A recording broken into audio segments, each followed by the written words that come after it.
Hey everybody, ronarray here, and my monk build is going pretty strong. I did a few apparent updates, especially after the custom shock changes, and for now, build is doing good. But in this guide, I will show a set of changes that can bring my monk build to a truly new level of power. Right now, it's a variation that inherits and transcends my custom shock Comet monk without changing items, but with a few passive set swaps. Introducing full crit wave monk, which is very strong. Going full crit works very well with Stormwave Monk, because that way we are receiving a lot of bonuses from Sunder my enemy's Ascendancy passive. Let's go forward, and I will explain all mechanics that we can use to make it even better. If you're still playing one of the oldest versions, don't worry, they're all still viable, but a transition to this one will make you even more powerful. Check out timestamps for particular topics as usual, and let's go. So in this video I'm going to showcase all the changes, but let's start with gems and what we are using. So our main skill here is Stormwave. We're going to use Stormwave to hit our enemies with 3 waves at the same time, with its support Upheaval. Upheaval gives us 2 additional features, while lowering our attack speed and attack damage. However, those features can hit enemies at the same time, therefore shotgunning them and dealing more damage. So Upheaval is working very good for our skill. We're also using Lightning Infusion together with Primal Armament and Martial Tempa for the most effective Stormwave setup possible. Your DPS could be pretty hard with it. And I also decided to get rid of Cast on Shock right now and picked Cast on Crit Elemental Expression.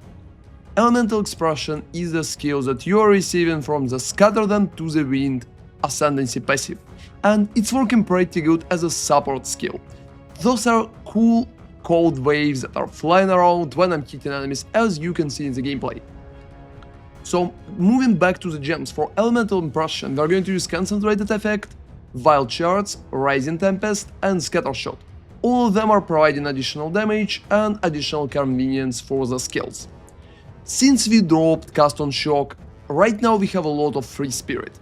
If you have a dedicated Ascendancy, which is Lead Me Through Grace, you should have a lot of spirit with a very good body armor. Right now I have around 900 evasion rating on my body armor and 350 energy shield. All of that together gives me up to 219 spirit, which is a very good result. With that spirit we are going to use multiple auras. One of the most important ones is Wind Dancer. Wind Dancer should have Clarity together with Vitality and Cannibalism in it. And we're also going to use Herald of Thunder again. And as you probably guessed, we are coming back to using Charge Staff with a free power charge generation. I will explain the tech right now. So the most important part here is to add a specific gem to the Herald of Thunder, Electrocute. It's going to give us a way to build electrocution with our lightning damage that we are doing from Herald of Thunder. So Electrocute, Blind and Elemental Focus is helping for Herald of Thunder to do more damage. And since we are electrocuting enemies, we can use Combat Frenzy Aura together with Profusion. Combat Frenzy is going to give us Frenzy Charge when we freeze, electrocute or pin enemy, and we are doing it constantly. So after that you need to pick the passive Resonance, which will give you gain Frenzy Charges instead of Endurance Charges and gain Power Charges instead of Frenzy Charges. Since we are constantly electrocuting enemies with our Herald of Thunder that procs every time when we are killing shocked enemy, we're going to constantly receive charges and we will be able to always have charge stuff in our maps, contributing to even more damage. So charge stuff together with Persistence, Perpetual Charge and Ruthless here is helping a lot with keeping all enemies stunned constantly, and Stormwave is dealing great damage across all the screen, one-shotting almost all white enemies, double-shotting the rares and helping us to press all the time. Another good question is why we are playing Stormwave against Tempest Flurry, for example. So Stormwave provides a very good coverage because it has a huge AoE, and we can literally cover the whole screen with our hits, which is very good. It also can overlap when we are using Upheaval and hit bosses 3 times, which is very cool too. It has lower speed compared to Tempest Flurry, but we have significantly more attack damage, and stacked with charge stuff, we can get our coverage as high as possible. So to survive better together with Combat Frenzy, we are going to use 2 more auras because we have a lot of spirit. I genuinely recommend to go for Blasphemy and Temporal Chains. I don't recommend to level Temporal Chains higher than level 13, because otherwise you will need too much intelligence, so I'm just keeping it 13 because it's the lowest level that you can use for Temporal Chains. And you can also add the Ritualistic Curse and Magnified Effect for more area of effect and to affect more enemies with Temporal Chains. And another defensive aura here is Ghost Dance, with fast forward generating charges to keep our energy shield afloat. All of those auras together are making our survivability significantly better, so I still recommend it. I still have Orb of Storms in my build, together with Lightning Exposure and Overabundance. You can use it at bosses, for example, so usually that slot comes for Orb of Storms. And I keep on the queue Charge Staff. Generally we're just clicking one ability here, it's Storm Wave, and every 30 seconds we're clicking Charge Staff to clear even better. If you don't have enough spirit, and that could be the case, you could drop some additional auras. For example, you could drop Cannibalism, it eats 15 spirit. Or you can drop it together with Vitality, so it will be 35 spirit in the sum. So you will be able to pull it out with less spirit. However, if you don't have a lot of spirit at all, and you have like 150 for example, I recommend to just take Herald of Thunder, Vine Dancer, and if you will have enough, like 60 Blasphemy and Combat Frenzy. If you don't, drop the Blasphemy too, so your auras will be Combat Frenzy, Herald of Thunder and Vine Dancer. So now let's talk about crit chance. Since that build is going full crit wave, we will be able to do a very often crits to trigger elemental expressions after the changes in the tree. So here for example my Storm Wave set. I have about 48% of critical hit chance and huge 400% critical damage bonus. I think it could be improved even further, and I'm going to keep the build updated, but right now it's a pretty decent number with a very good accuracy as well. So let's go and see what I changed in the tree to make it possible. So here is the tree and everything that we are changing. Right now, since we dropped Cast on Shock, we don't really need to bother with generating more energy. We are already hitting enemies with elemental expression every cast. So I exchanged the Soul Spring Eternal to and scatter them to the winds, because that way we are generating elemental expression guaranteed every time when we are melee critical strike hitting with our Storm Wave. It's working much better because we are constantly hitting with elemental expression, even if it's dealing less damage. I also changed a few parts about the build to make it more effective, so instead of going to the right and going up, we are going to the right and down here, reaching so many cool crit nodes. And the first and probably the most important part is reaching that crit cluster, because here we have increased critical hit chance, we have increased critical damage bonus, and the most important part, we have struck through, which give us 1% to critical hit chance for general attacks. And the next part, we also have Coming Calamity here. 50% increased lightning damage while affected by Herald of Thunder. I think it's working just perfectly right now and very strong for all our builds. We can also take a lot of cool things here up.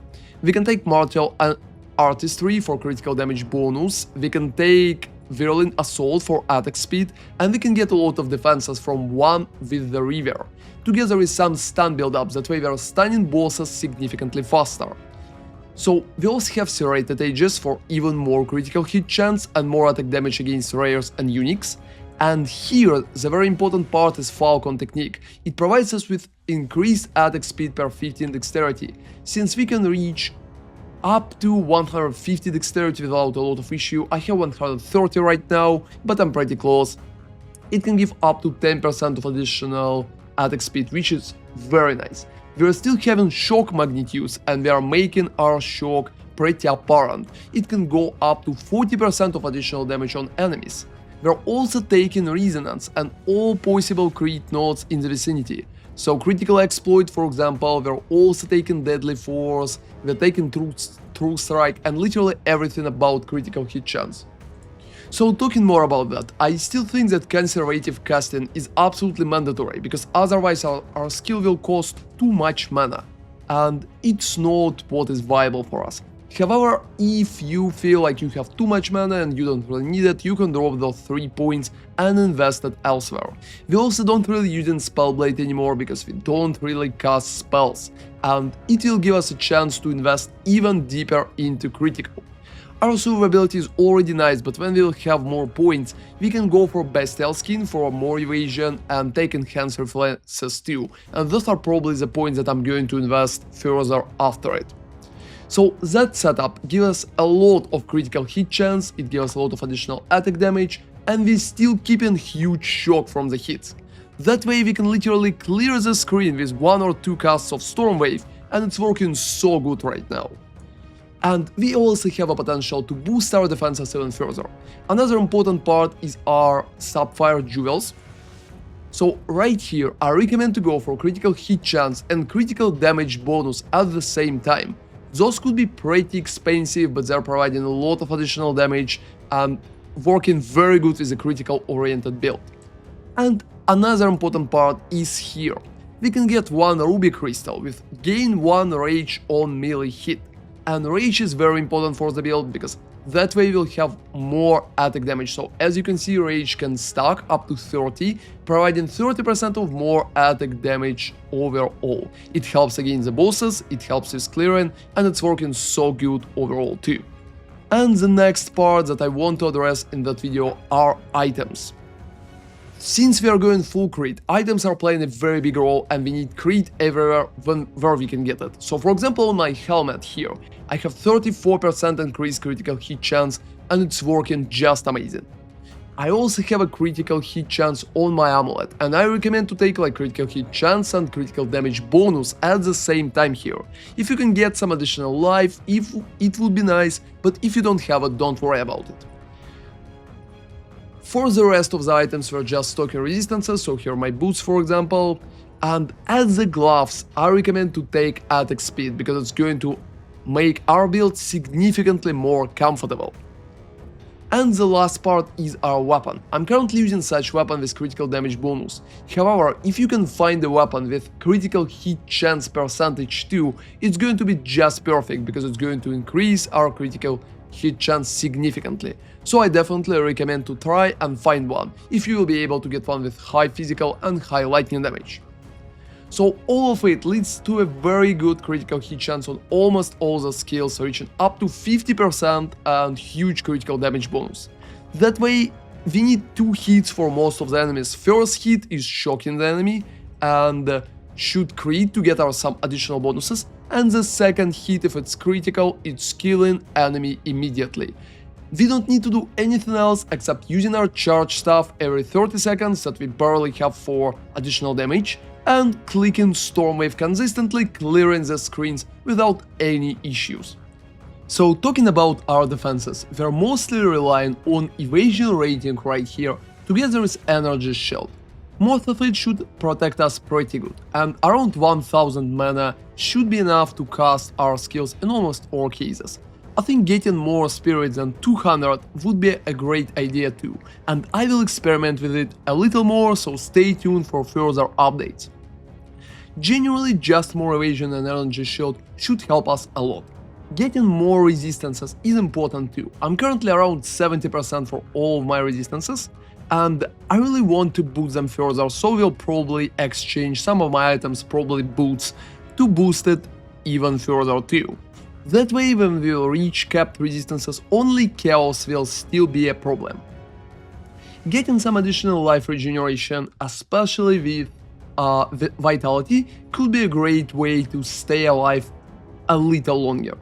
I also think that cannibalism, if you can add it, could help a lot because it consistently recovers health during mapping and protects us pretty often too. But Electrocute itself is a very good protection because it's going to constantly stun enemies and it's going to feel better because enemies just can't attack you in such situations. Adding Enfeeble instead of Temporal Chains also could be an option if you prefer Enfeeble, but currently I think that Temporal Chains could be a little better because it will be harder for enemies to just overwhelm you fastly. I also have around 2000 life right now and enough dexterity and intelligence to use all my gems, so boosting life further could help as well.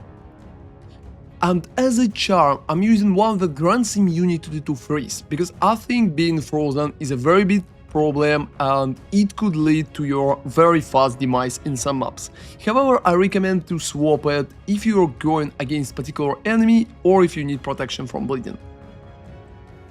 So that's where we currently at. I think the build is in a very good place and it's pretty strong. So thank you very much for watching and stay tuned for further updates. I'm going to try to use a few additional techniques to make it even better for all of us. Thank you very much for watching and ronarray out.